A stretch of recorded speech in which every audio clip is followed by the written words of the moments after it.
Avec quoi remplacer les cubes? Avec quoi remplacer l'arôme? C'est la thématique que nous abordons ici aujourd'hui en exclusivité sur Nutrition TV. Ce sont les Seyers, en direct de Miguel. Bonjour à vous, j'espère que vous allez bien. Je vais super bien. Alors aujourd'hui, à la suite de la vidéo que nous avons diffusée qui revenait sur les conséquences liées aux cubes, sur l'impact des cubes concernant la libido masculine, on a reçu beaucoup de messages sur avec quoi remplacer les cubes. C'est-à-dire qu'on a reçu beaucoup de messages et il y a plein de personnes qui se demandaient avec quoi substituer les cubes lors de la réparation de leur repas de manière à ce que le goût soit toujours présent. C'est de ça que nous allons parler aujourd'hui.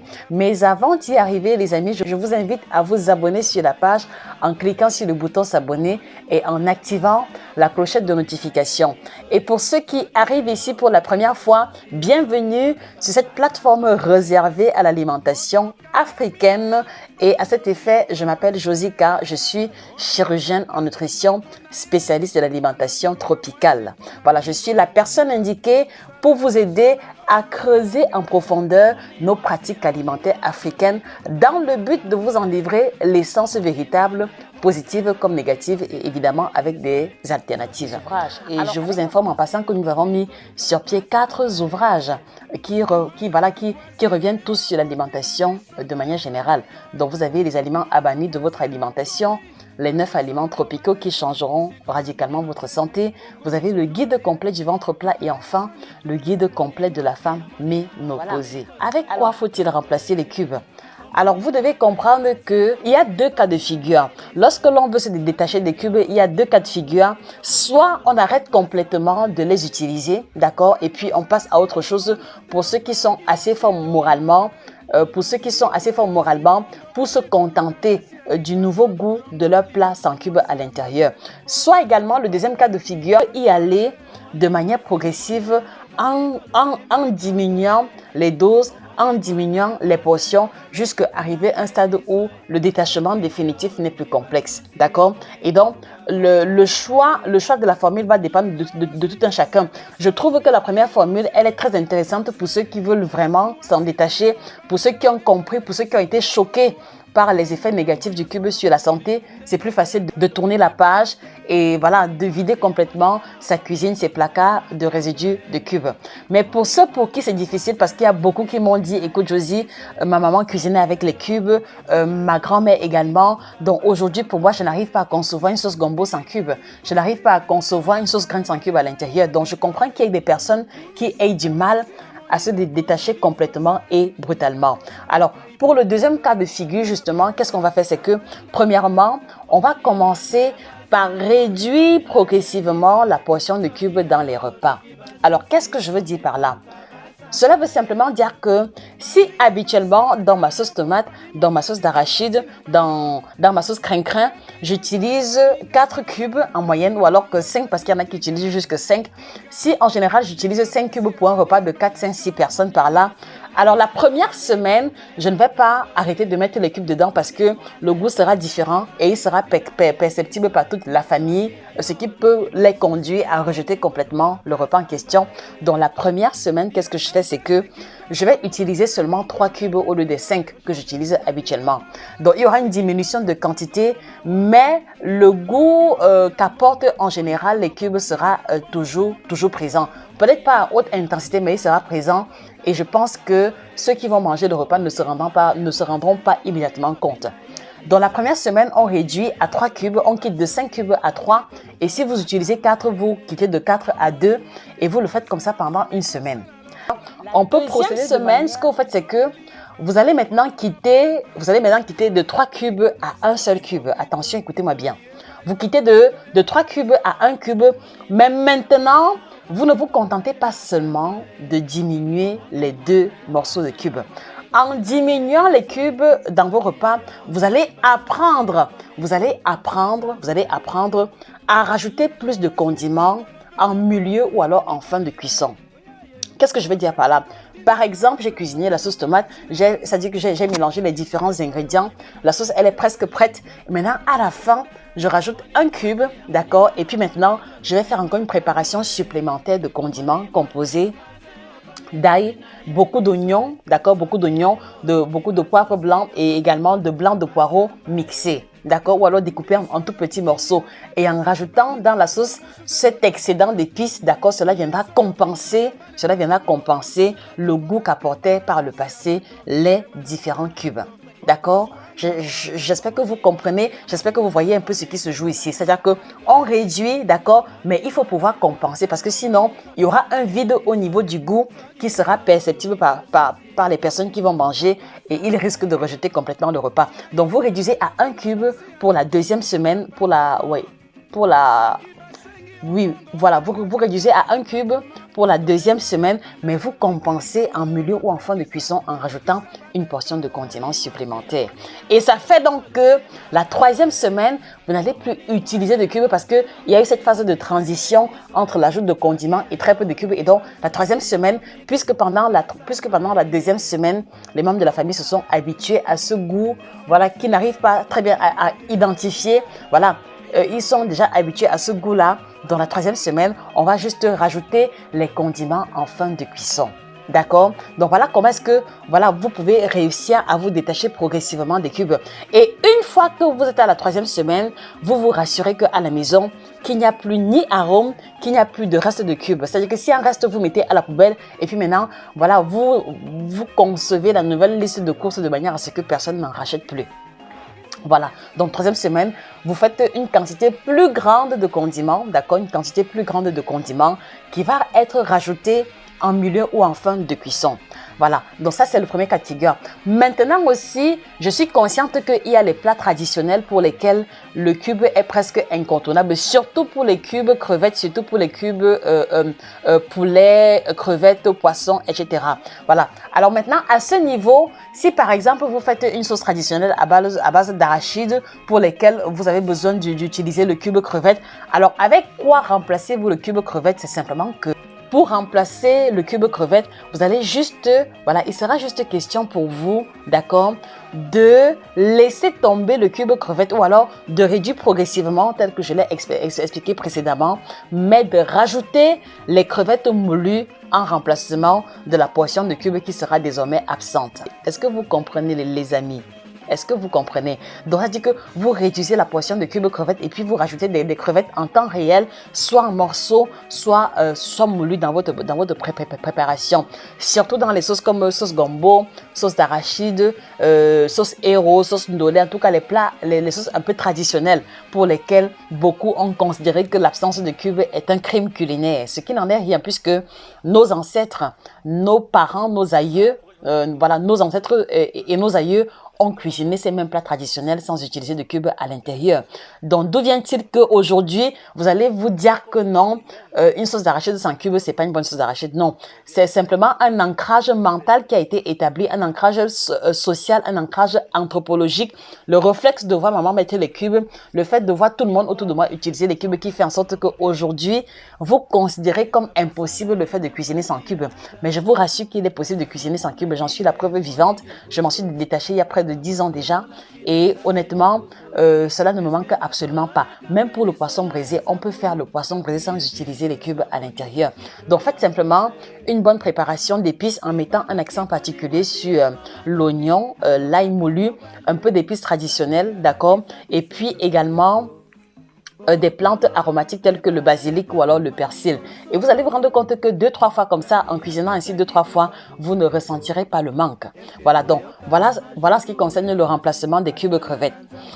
Alors maintenant, avec quoi remplacer l'arôme? Avec quoi remplacer l'arôme de table? Parce que je sais qu'il y a beaucoup d'hommes qui, à la maison, réclament toujours l'arôme à table parce que l'arôme pour eux, c'est comme un élément incontournable pour réajuster le goût. Avec quoi remplaçons-nous l'arôme à table? Je vous réponds tout de suite, mais avant, permettez-moi de prendre le kit détox bio certifié, mon accompagnateur de toujours, ça vous le savez, une combinaison de 30 plantes bio certifiées, d'accord, triple action, ventre plat détox et minceur. Alors, permettez-moi de boire à votre santé, les amis. Chin chin. Donc, vous trouverez en fin de vidéo les contacts de nos 10 représentations à travers le monde entier où sont désormais commercialisés et redistribués le kit détox bio. Donc, aucune excuse pour ne plus s'en procurer. Nous avons des représentations en France, Belgique, Côte d'Ivoire, bref, dans les 10 pays. Donc, suivez la vidéo jusqu'à la fin pour avoir les différents contacts ou alors regardez sur le lien qui est épinglé en commentaire. Alors, avec quoi remplacer l'arôme à table? Là aussi, c'est très intéressant parce que beaucoup de femmes également m'ont fait savoir que lorsque elles essayent de retirer les cubes dans la préparation des repas, quelquefois, leurs compagnons, quelquefois un peu têtus, vont acheter eux-mêmes l'arôme lors des courses pour amener à la maison. Ce qui casse un peu la dynamique avec laquelle elles avaient entrepris d'enlever les cubes d'enlever les cubes lors de la préparation des repas. Donc voilà donc ce que vous allez faire pour mettre un terme à l'arôme à table à la maison. Alors pour éliminer l'arôme à table à la maison, le schéma il est simple. Donc vous allez faire, c'est-à-dire que après avoir cuisiné vos plats tel que je l'ai expliqué en rajoutant un peu plus d'épices, vous allez faire une préparation d'épices, d'accord? C'est-à-dire que vous allez écraser l'ail, l'oignon, le blanc de poireau, les autres condiments de votre choix ou alors les condiments que vous trouvez plus intéressants à votre niveau. Vous allez les écraser, vous allez mettre du sel, vous allez mettre un peu de piment vert, voilà, pour relever légèrement le goût. Et maintenant, vous allez juste mettre un peu d'huile d'olive dessus. Vous n'avez même pas besoin de faire passer cela au feu. Vous mettez un peu d'huile d'olive ou alors une huile végétale de votre choix.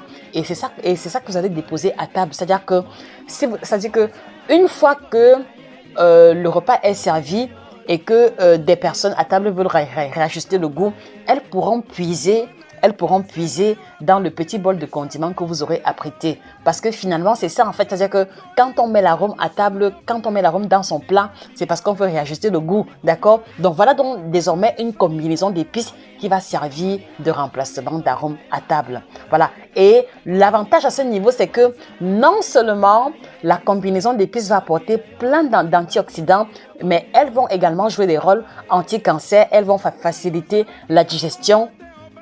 Et toutes ces épices-là contiennent des huiles essentielles qui sont bénéfiques pour la santé humaine. Donc, c'est-à-dire que essayez de rentrer dans une logique aussi de dialogue avec votre compagnon en lui faisant voir les biens fondés, en lui faisant voir également les méfaits, d'accord? Et je vous rassure que au niveau de la balance, c'est-à-dire qu'au niveau du rapport qualité-prix, vous gagnerez énormément à remplacer les cubes dans votre alimentation au profit des épices qui sont intéressants pour la santé, mais qui coûtent également moins cher que de devoir acheter les cubes à chaque fois. Donc voilà c'est-à-dire que voilà comment est-ce que vous pouvez remplacer l'arôme à table. Et donc, vous voyez donc que derrière cette invitation de transition, il y a aussi de manière indirecte une invitation pour vous à faire l'effort de ne plus trop manger à l'extérieur. Parce que ce que je dis n'est valable ou alors n'est valide que si vous ne mangez qu'exclusivement à la maison. Donc ça fait que si vous êtes habitué à manger toutes vos pauses midi à l'extérieur, vous voyez que là, vous ne pourrez pas avoir le contrôle sur vos repas. Vous ne pourrez pas savoir si ceux qui ont cuisiné ont mis les cubes ou pas. Parfois, vous demandez, ils vous disent non, mais pourtant, quand vous creusez en profondeur, ils ont utilisé les cubes. Donc, c'est aussi une invitation subtile pour vous à repenser votre organisation alimentaire différemment. Ça veut dire que si aujourd'hui vous vous rendez compte que les cubes sont vraiment nocifs pour la santé et que jusqu'ici vous mangez au moins 1 à 2 fois à l'extérieur, c'est une invitation pour vous à repenser votre alimentation autrement. C'est-à-dire que au lieu de dépenser autant pour les repas à l'extérieur, pourquoi ne pas convertir cet argent et prendre une personne qui va s'occuper uniquement de vos repas ou alors signer un contrat avec un traiteur sérieux, voilà, qui pourra préparer vos repas à l'avance avec la garantie qu'il n'y aura pas de cubes à l'intérieur. Ça aussi, c'est une possibilité.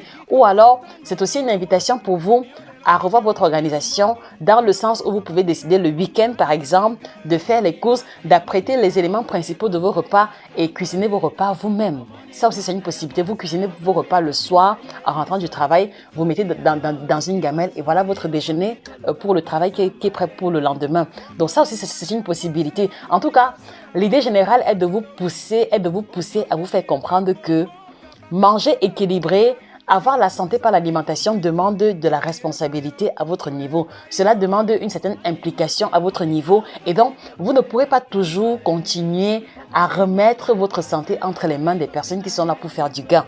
Vous ne pourrez pas toujours espérer que le restaurateur ou alors celui qui vous fait à manger à l'extérieur ait le souci de votre santé quand lui, il doit pouvoir maximiser ses profits. D'accord? Donc vraiment, au-delà de tout, je vous invite à vous asseoir et à repenser. C'est-à-dire que vous mangez combien de fois à l'extérieur en une semaine? Je voudrais pouvoir vous inviter à mettre les réponses en commentaire. Vous mangez à l'extérieur combien de fois en une semaine? En tout cas, en ce qui me concerne, c'est assez occasionnel. Et voilà, même lorsque cela arrive, c'est en général des aliments pour lesquels on ne pourrait pas trouver des cubes à l'intérieur. Suivez mon regard. Voilà, donc combien de fois mangez-vous à l'extérieur en une semaine? Voilà. Et puis maintenant, voilà, essayez de voir dans quelle mesure réduire. Voilà, donc essayez de voir dans quelle mesure réduire la fréquence de vos repas à l'extérieur.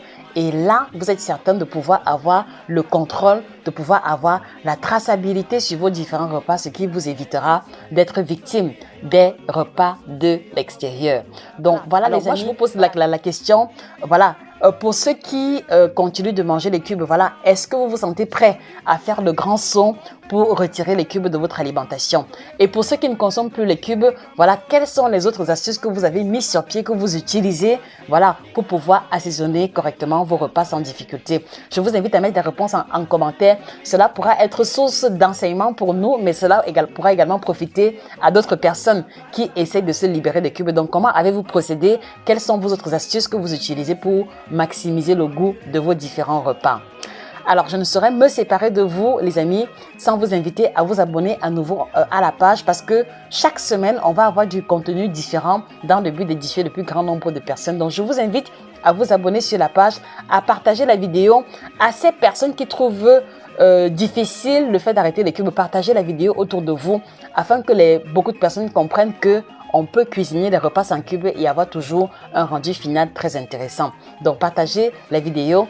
Et également, je vous l'ai dit, nous devons bâtir la première communauté de nutrition africaine. Donc, je voudrais vous inviter à inviter les personnes autour de vous à s'abonner à la page pour que nous puissions grandir ensemble, pour que nous puissions continuer de partager les informations et les astuces ensemble. Voilà, je sais pouvoir compter sur votre bonne volonté. Et enfin, voilà, avant que l'on ne se sépare, je voudrais vous inviter à vous acquérir la collection d'ouvrages qu'on a mis sur pied. Vous avez le guide complet du ventre plat, donc comment retrouver le ventre plat. Tout a été énoncé à l'intérieur. Que faut-il manger? Que faut-il éviter? Voilà, quelles sont les étapes à respecter pour retrouver le ventre plat? Vous avez le second ouvrage qui est notre dernière sortie, le guide complet de la femme ménopausée. Donc, que doit-elle manger? Comment organiser les repas d'une femme ménopausée si elle est diabétique, si elle est hypertendue, si elle est en surpoids, si elle est maigre? Bref, à quoi doit ressembler le schéma alimentaire d'une femme ménopausée? Comment l'aider à la soulager des bouffées de chaleur, de la transpiration excessive, de l'insomnie uniquement à partir de l'alimentation? C'est vraiment ça, le contenu de l'ouvrage qui est résumé en 300 pages illustrées en couleur. Vous allez aussi avoir 9 aliments tropicaux qui vous aideront à changer radicalement votre santé. Donc là encore, vous avez la liste des aliments africains tropicaux qui ne coûtent pas cher, qui sont accessibles, qui ont une valeur ajoutée sur la santé mais que nous négligeons. Et enfin, vous avez 7 aliments à bannir de votre alimentation. Donc là, à l'intérieur, on a largement développé les autres moyens avec lesquels vous pouvez remplacer les cubes. Donc, je vous invite à vous acquérir l'ouvrage pour avoir les autres astuces qui vous permettront de remplacer les cubes dans votre alimentation, illustré également en couleur. Et ne manquez pas de vous procurer le kit de la femme ménopausée, d'accord? Cette combinaison de 24 plantes qui va aider les femmes ménopausées à se libérer des bobos lors de la ménopause, tous biocertifiés. Et également, le kit détox biocertifié, la combinaison de 30 plantes bio avec la triple action, ventre plat, détox et minceur. Voilà, pour vous aider à vous accompagner dans votre cheminement concernant la perte de poids ou alors concernant le maintien de votre équilibre pondéral. Voilà, et nous avons également les produits qu'on a développés qui concernent la libido, tels qu'ils apparaissent à l'écran. Donc, comment augmenter le volume de sperme, comment se libérer de l'impuissance sexuelle, comment faire grossir son pénis. Bref, on a mis sur pied cette combinaison de plantes qui défilent à l'écran qui va pouvoir aider et secourir les hommes qui ont du mal avec leur libido. C'était Josika, votre chirurgienne en nutrition et au-delà de tout passionné Merci pour votre attention et on se retrouve très prochainement pour un contenu toujours aussi intéressant concernant l'alimentation. Bonne journée à vous et au revoir.